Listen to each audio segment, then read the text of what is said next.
Olá a todos, as eleições estão na rua e o PT está empenhado em convencer os não petistas a votarem no Lula no primeiro turno. O argumento deles é que, já que o PT vai ganhar mesmo no segundo turno, por que não adiantar de uma vez o assunto e não votar no Lula no primeiro turno, encerrar a eleição no primeiro turno? O PT espera que você deixe de votar no seu candidato, naquele que você tem convicção, para votar no Lula. O nome disso é voto útil.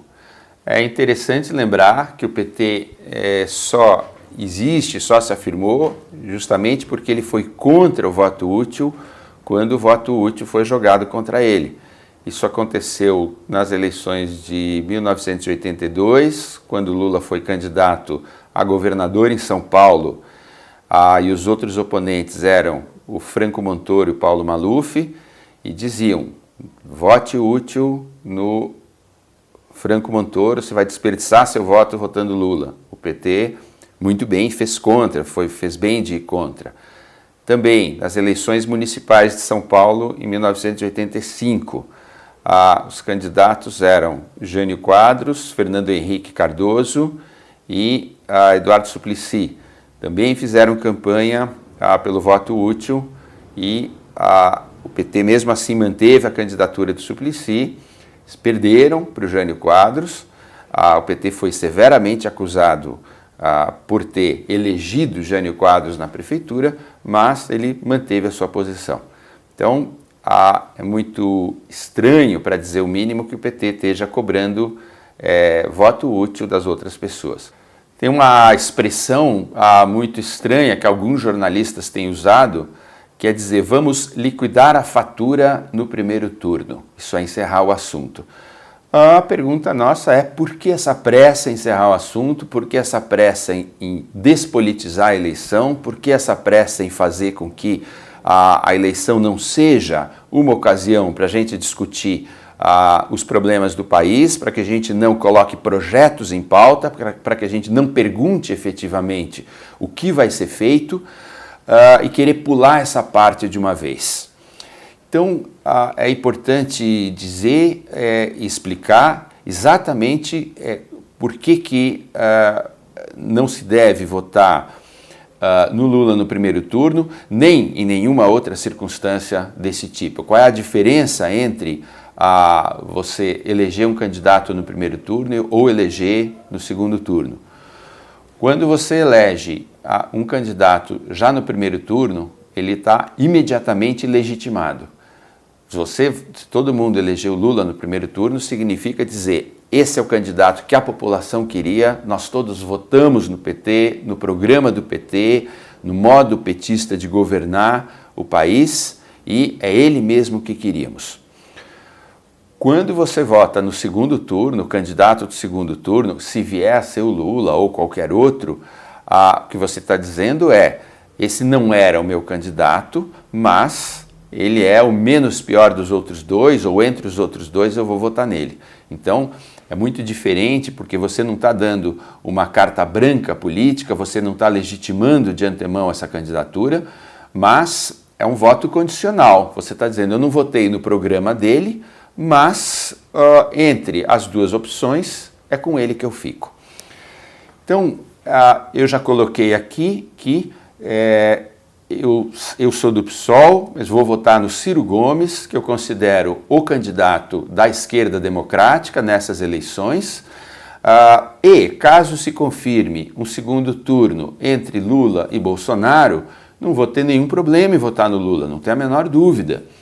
Porém, não tem nenhuma razão para querer antecipar essa etapa e fazer com que o Lula seja eleito de uma vez e pulando a parte da discussão política que está fazendo falta no país, que está fazendo falta a gente discutir projetos, programas, ideias, expectativas, etc.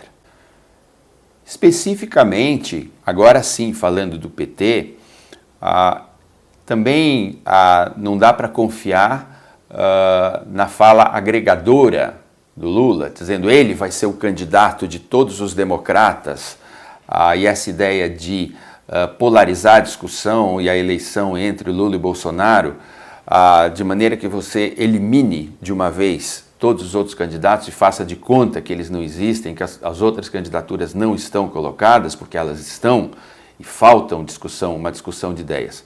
A postura do PT de pretender ser hegemônico, ela é bem conhecida por todo mundo, na esquerda principalmente, que atuou politicamente, e é interessante apontar que não existe espaço nem dentro do PT para você ter ideias diferentes da que o próprio Lula coloca.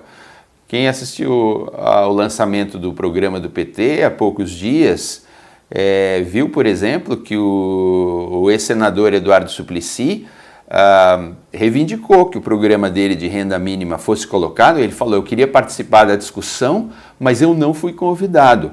Então não é estranho que é uma das grandes figuras políticas do PT, uma figura histórica do PT, o senador Eduardo Suplicy. Ele é conhecido por esse projeto de renda mínima, gostem ou não do projeto, você pode ser contra o projeto, mas é algo a ser pautado, algo a ser colocado, e ele, na verdade, foi excluído da discussão. Outro episódio, quando o próprio PT estava no governo, também ex-senador Cristóvão Buarque, que era ministro da Educação, começou a colocar em pauta um programa para federalização do ensino fundamental. Aí o Lula meio foi reclamar para ele, falou, de onde você tirou essa ideia? Ele falou, olha, isso está no nosso programa de governo. Mas aí o Lula meio falou, não é para colocar em pauta, só é para colocar em pauta quando eu colocar. Também ainda um último episódio interessante de lembrar, logo em seguida ao impeachment do Collor, quando o Collor caiu, o Itamar Franco, que era vice-presidente, assumiu a presidência da República e ele tinha clareza de que ele era um vice, ele não tinha uma legitimidade própria e, portanto, ele quis fazer um governo agregador, justamente, reunindo todo um leque de forças políticas do parlamento brasileiro e, entre outras pessoas, ele convidou a deputada Luísa Erundina, que tinha sido prefeita de São Paulo, era um grande quadro político do PT então. Muito bem, o PT não aceitou que ela participasse desse governo de agregação de forças e ela teve que sair do PT para poder aceitar ser ministra do governo Itamar Franco.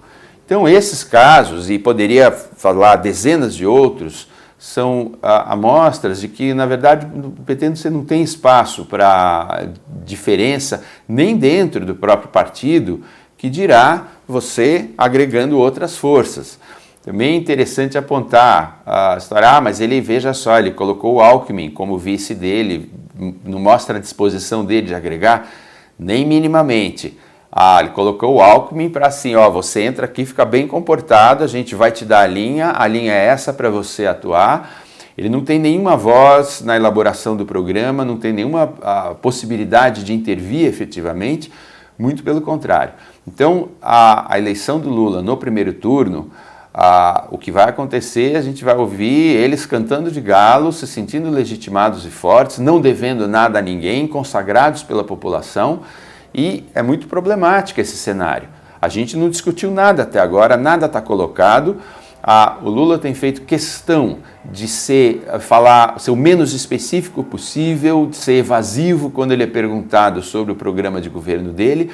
Então, assim, a gente vai dar uma carta em branco para o Lula, para ele fazer o que ele quiser sem a gente saber, em nome de afastar o Bolsonaro, é muito problemático, nós não devemos fazer isso. Então, o que a gente tem a fazer é votar em outros candidatos. Eu vou votar no Ciro Gomes, outros companheiros podem votar em outros candidatos se não gostarem do Ciro, mas não há nenhuma razão para a gente dar essa carta em branco ao Lula no primeiro turno e pular essa parte da eleição, que é um mês de discussão de projetos, de programas, de como vai ser gerido o país, de ideias e assim por diante.